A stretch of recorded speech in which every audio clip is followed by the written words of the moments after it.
신용회복위원회 채무조정을 하는 경우에 은행권들의 회수율은 약 37.3%라고 합니다. 압도적으로 높은데요. 압도적으로 높죠. 은행이 굉장히 좋아하겠죠. 개인회생은 16.8% 정도 돼요. 그러니까 은행은 당연히 신용회복위원회 채무조정을 선호를 하겠고, 이런 상황까지 고려한다면 은행 입장에서는 개인회생 제도는 있어야 하는 제도겠죠. 그러면은 은행은 덩치가 크고 덩치가 작은 대부업체나 저축은행 아니면 사채업자들이 강압과 폭력을 행사한다면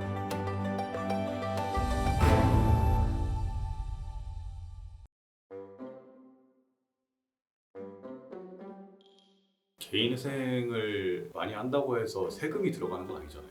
그렇죠. 세금 들어가는 일은 없죠. 그럼 제일 크게 손해를 보는 곳은 뭐 은행 이런 데 아닙니까? 맞아요. 사실상 채권자들이 손해를 감수하는 거기 때문에 가장 많은 비중을 차지하는 은행이 손해를 본다고 할 수가 있죠. 그럼 은행 입장에서 개인회생이 늘어나는 거를 원치 않겠네요. 그런데 이게 복잡한 이슈가 있어요. 뭐냐면 개인회생이 없으면은 은행은 어떤 다른 대안은 있는가? 이런 거죠. 실제로 은행이 돈을 받을 수 있는 방법은 여러 가지가 있어요. 은행이 제일 좋아하는 거는 채무자가 계약을 그대로 이행하는 거겠죠. 그러면은 원금도 전액받고 이자도 받으니까 은행으로서는 손해를 보는 것이 아니라 이익을 볼 겁니다. 그런데 일단은 개인회생을 고려하는 사람은 이런 채무자일 가능성은 없고요. 그 다음에 돈을 갚을 수 없는 상황이 발생했을 때 개인회생 이외에 은행이 선택할 수 있는 선택지가 무엇이 있느냐? 첫 번째는 대부업체의 이 부실채권을 하나의 상품으로 해서 파는 겁니다. 그러면은 부실채권을 하나만 파는 게 아니라 수십 개가 하나로 묶여서 함께 팔게 되는데, 이 판매되는 금액을 취하고 나머지는 손실로 처리하게 되겠죠. 이게 우리가 뭐 채권 매각 회수율이라고 하는데요. 이와 관련해서는 채권을 매입하는 기관이 대부업체 또는 캠코와 같은 자산관리공사가 있어요. 이때 그 신용채권의 매각가가 굉장히 낮은 편이에요. 어느 정도로 낮냐면 장기 연체된 무담보 신용채권의 시중가격은 원금 대비 약 3%.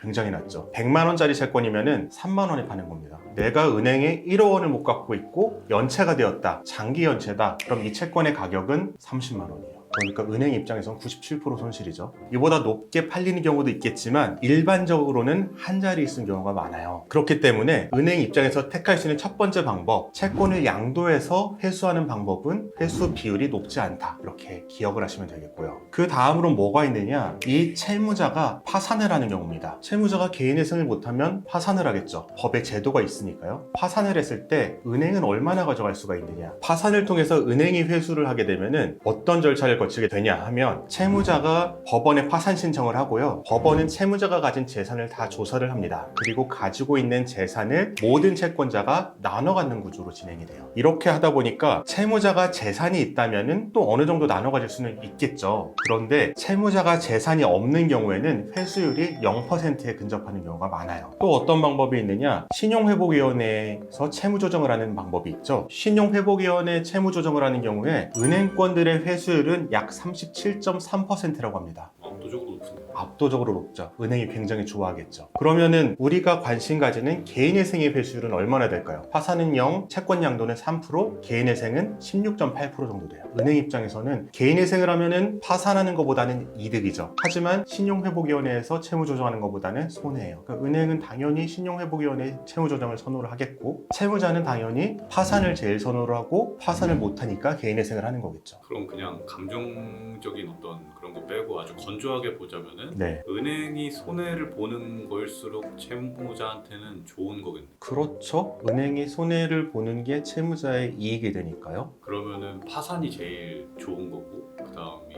회생, 그 다음이 워크아웃. 네, 그렇게 될 겁니다.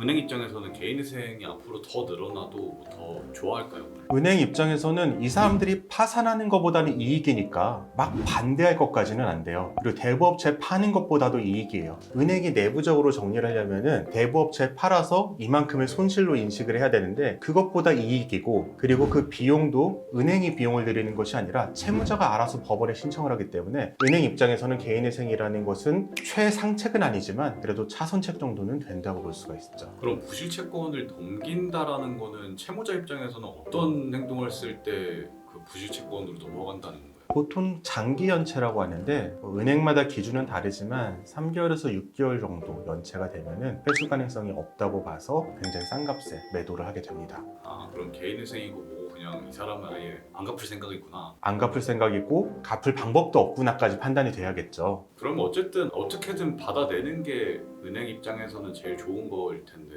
그렇게 생각할 수도 있는데 이렇게도 생각할 수가 있어야 돼요. 은행이 채권자가 자기 혼자라면 그런 생각을 할 수도 있는데요. 채권자가 여러 명이잖아요. 그러니까 내가 다 받을 생각을 한다면은 다른 채권자도 다 받을 생각을 해요. 그러면은 은행은 덩치가 크고 덩치가 작은 대부업체나 저축은행 아니면 사채업자들이 강압과 폭력을 행사한다면 그 사람들이 다 받아가고 은행은 결과적으로 받는 게 하나도 없을 수도 있겠죠. 이런 상황까지 고려한다면 은행 입장에서는 개인회생 제도는 있어야 하는 제도겠죠. 영상 끝까지 시청해 주시고 구독과 좋아요, 알림 설정, 댓글 부탁드립니다. 댓글 남겨주신 분께 추첨을 통해서 이 책을 보내드리고 있으니 자세한 참여 방법은 고정 댓글을 참고해 주세요.